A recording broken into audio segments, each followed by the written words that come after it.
Today, the subcommittee meets to consider H.R. 4640, a bill to establish the Western Hemisphere Drug Policy Commission. I want to thank full committee, Ranking Member Elliot Engel and his staff, as well as Representative Ileana Ross-Lehtinen and Ranking Member Cirrus for joining Mr. Engel and me in moving this piece of legislation forward.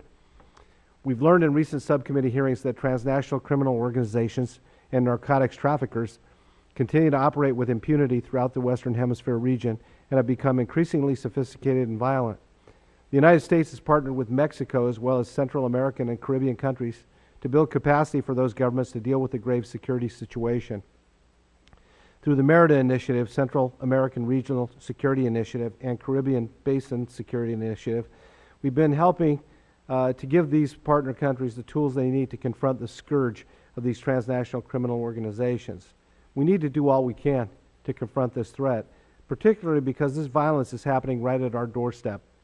Naturally, we need to be sure we're using taxpayer resources wisely and that we're employing the most effective strategies. The fact is, drug policy in the Western Hemisphere has been costly and has had mixed results. While CRS has determined we have spent upwards of $16 billion on this effort since the 80s, some outside experts have come up with less conservative estimates nearing the $1 trillion mark spent on counter-drug efforts in Latin America since 1970. That's a lot of hard-earned taxpayer money without results to match.